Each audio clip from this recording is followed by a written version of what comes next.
আসসালামু আলাইকুম। সুমাইয়া চ্যানেল থেকে আপনাদের সবাইকে স্বাগতম।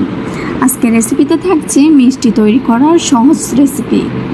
বাংলাদেশে মিষ্টি দোকানগুলোর মধ্যে সাদা মিষ্টি প্রায় অনেকেরই পছন্দ করে, তবে কিছু কিছু টিপস না জানার কারণে এই সাদা মিষ্টি তৈরি করতে গিয়ে অনেকেই ঝামেলায় পড়তে হয়, বিশেষ করে যারা নতুন নতুন রান্না শিখছে। মিষ্টি তৈরি করার জন্য একদমই সহজ, তবে ছোট ছোট টিপসগুলোর কারণে অনেক সময় এই মিষ্টি তৈরি করতে গিয়ে অনেক বেশি ঝামেলায় পড়তে হয়। তাদের জন্যই আমার আজকের এই রেসিপিটা, আশা করছি ভালো লাগবে। আমি আজকের এই মিষ্টি তৈরিতে অনেক টিপস শেয়ার করছি। মিষ্টি তৈরি করার জন্য প্রথমে আমরা ছানা তৈরি করে নিব। প্রথমে একটা পাত্রে নিয়ে নিচ্ছি 1.5 লিটার লিকুইড মিল্ক। তারপর চুলায় বসিয়ে জাল করে নিতে হবে। যখন একটা বলক চলে আসবে ওই পর্যায়ে হচ্ছে চুলার আঁচটাকে কমিয়ে দিতে হবে। তারপর হাফ কাপ দিয়ে দিচ্ছি টক দই। আমি দইটাকে কিন্তু পানি ঝরিয়ে নিইনি। হাফ কাপ টক দই দিয়ে আজকে আমরা ছানাটা কাটাবো। তো টক দইটা দেওয়ার পর কিছুক্ষণ পরেই দেখা যাবে যে ছানাটা হতে শুরু হয়েছে। যখন ছানা হতে শুরু হবে তখন চুলাটাকে বন্ধ করে দিতে হবে।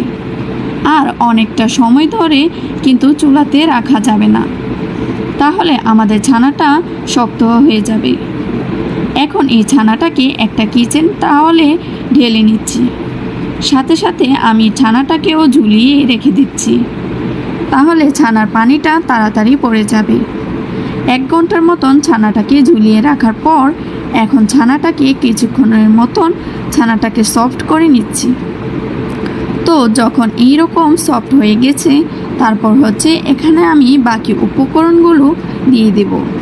1 টেবিল চামচ দিয়ে দিচ্ছি চিনি, আর এখানে 1.4 কাপ দিয়ে দিচ্ছি ময়দা, আর 1.4 চা চামচ বেকিং সোডা। এই মিষ্টি তৈরি করতে গেলে সোডাটাই ব্যবহার করতে হবে, বেকিং পাউডারটা দেওয়া যাবে না। তারপর ছানার সাথে সবগুলো মিশ্রণ খুব ভালো করে মিশিয়ে নিচ্ছি। যখন মেশানো হয়ে যাবে তখন ছোট ছোট করে মিষ্টির বলগুলো তৈরি করে নিব। তো প্রথমে একই সাইজের করে নিয়েছি, তারপর মিষ্টির বলগুলো বানিয়ে নিচ্ছি। এইরকম করে নিলে আমাদের সবগুলো মিষ্টির সাইজ একই রকম হবে। তারপর হাত দিয়ে ঘুরিয়ে চেপে বলগুলোকে বানাতে হবে। আমাদের এখানে সবগুলো মিষ্টির বল বানানো হয়ে গেছে। এখন আমরা সিরাপটা তৈরি করে নিচ্ছি।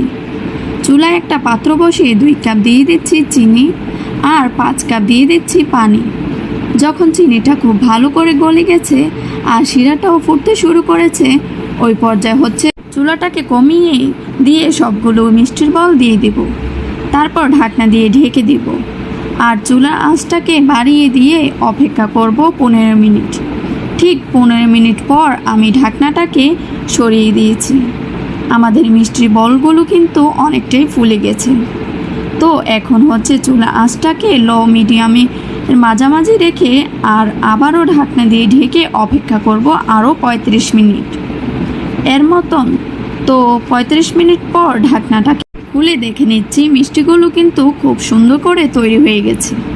আপনারা মিষ্টি তৈরির ডোটা যদি সফট থাকে আর ছানাটা যদি ঠিকঠাকভাবে তৈরি করতে পারেন তাহলে মিষ্টি খুব সুন্দর হবে। এখন এই মিষ্টিটাকে আমরা শিরাতে রেখে দেব 5 থেকে 6 ঘন্টার মতো। তারপর এই মিষ্টিগুলো খাওয়ার উপযোগী হয়ে যাবে। আমি একটা মিষ্টি কেটে শেয়ার করছি। এই মিষ্টিগুলো কতটা ভিতর থেকে সফট আর সুন্দর হয়েছে। তো বন্ধুরা, আশা করছি প্রতিদিনের ভিডিওর মতন আজকে ভিডিওটাও ভালো লেগেছে। যদি ভালো লেগে থাকে তাহলে অবশ্যই লাইক কমেন্ট শেয়ার করে জানাবেন। ধন্যবাদ। আসসালামু আলাইকুম রহমতুল্লাহি ওয়া বারাকাতুহু।